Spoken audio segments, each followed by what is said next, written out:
c'est l'heure de Bouquet-Lichous. Aujourd'hui, on va vous faire un épisode un petit peu spécial, puisqu'à l'approche des fêtes, forcément, arrive la perspective des cadeaux.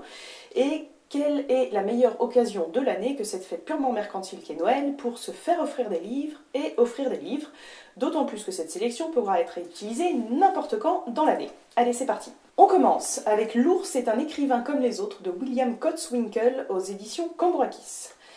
Ce livre est très drôle, il raconte l'histoire d'un ours qui vole une mallette contenant un manuscrit et cet ours devient un écrivain à succès. Ça a l'air un petit peu surréaliste et loufoque, ça l'est, c'est extrêmement loufoque, il y a un côté très fable, un peu un La Fontaine matinée d'un criticism of the society littéraire. C'est très drôle, c'est très subtil, c'est très caustique, assez cynique, puisque notre cher ours va devenir donc une sommité, une sorte de nouvel Hemingway, sans que personne ne se rende compte que cet écrivain si original et si bourru est un ours. On a énormément de mal à le lâcher, c'est tant mieux, on se sent vraiment comme un gros nounours devant son pot de miel, jusqu'à ce que la dernière page soit finie, donc c'est très drôle et c'est à recommander pour tous les âges et toutes les habitudes de lecture. On continue avec 100 titres de Clémentine Melloy aux éditions Grasset. Alors c'est un livre un petit peu particulier puisque c'est pas tout à fait de la littérature, mais c'est un livre plastique. Clémentine Melloy est plasticienne, adepte des détournements littéraires. Donc en fait c'est un petit peu du LOL avec la littérature, mais en subtilité et en finesse, ce qui n'est pas toujours le cas quand les gens s'amusent à ce genre de choses. Par exemple, son grand jeu, c'est de détourner donc des grands titres de la littérature internationale avec des jeux de mots parfois carrément d'une simplicité, d'un illogisme très drôle, parfois un petit peu plus travaillé, un petit peu plus recherché. Dans les deux cas, ça marche très bien. Sous sa plume, Moby Dick devient Modi Bick, Hamlet devient Omelette, Guerre-épée devient Périguet, et ainsi de suite. Elle montre en fait que la littérature classique et la culture un peu plus pop et un petit peu plus légère font très bon ménage. Gros plus du livre, chaque détournement est accompagné d'une petite explication en disant le pourquoi du comment, du jeu de mots et du livre en question. Donc c'est très drôle, c'est très subtil, et notre préféré est un célèbre livre de Jacques Lacan, Coyote.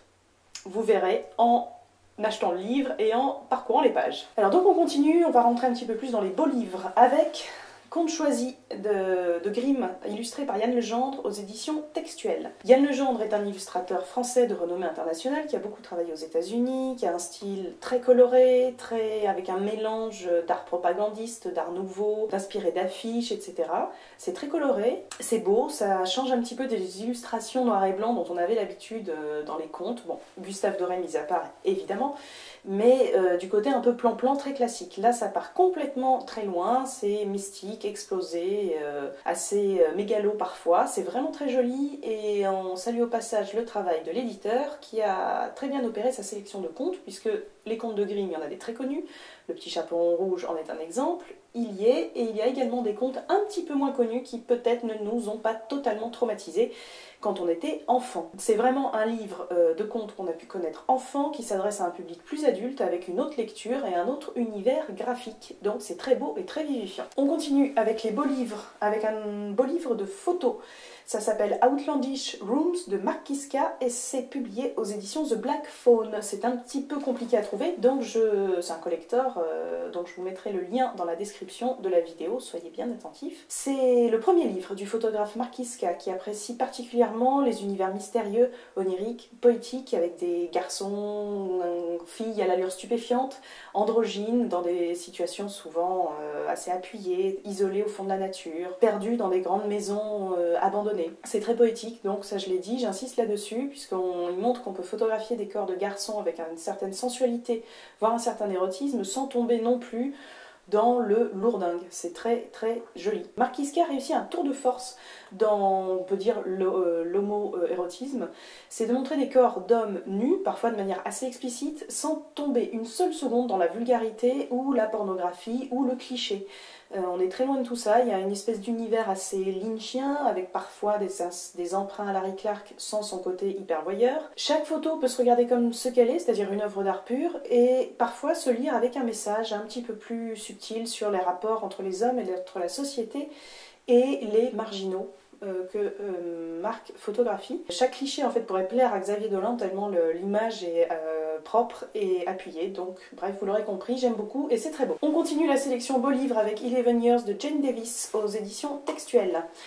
Jane Davis est une jeune anglaise obèse qui, dès l'âge de 22 ans, s'est photographiée tous les jours dans des situations quotidiennes, dans son intimité. Derrière le côté assez sans doute thérapeutique de la démarche émerge quelque chose de très créatif et une véritable remise en question du regard qu'on peut avoir sur la différence, voire sur la difformité, parce qu'on a quand même l'habitude de détourner le regard devant ce qui nous dérange, l'obésité, l'anorexie, etc. Là, avec ces photos, Jane Davis nous oblige à la regarder. Elle devient à la fois donc objet d'art, puisqu'elle se met elle-même en scène, et oblige le spectateur à s'interroger et à prendre le temps de regarder son quotidien. C'est très humain, c'est très touchant et c'est d'une très très belle qualité photographique. On finit la sélection avec la revue Muscle, qui est une toute jeune revue de poésie créée par Arnaud Keleja et Laura Vasquez. La revue Muscle, comme son nom l'indique, est une toute petite revue de 42 cm de long sur 16 cm de haut, pliée 4 fois, c'est donc une grande feuille de papier, ça paraît tous les 2 mois. Tous les 2 mois, 2 poètes vous font découvrir 2 poèmes. Donc c'est un petit peu compliqué mathématiquement, mais tout ça, l'abonnement ne coûte que 10 € et c'est un très très joli cadeau à se faire ou à faire, puisqu'il permet de montrer qu'il existe une poésie contemporaine, vivante et intéressante. Voilà, c'est tout pour cet épisode un petit peu spécial fin d'année. Donc on vous souhaite d'ailleurs de très bonnes fêtes et on vous incitera tout au long de l'année à ne pas hésiter à se servir de ce petit mémo comme mes mots d'achat et bonne raison d'acheter des livres et d'en offrir.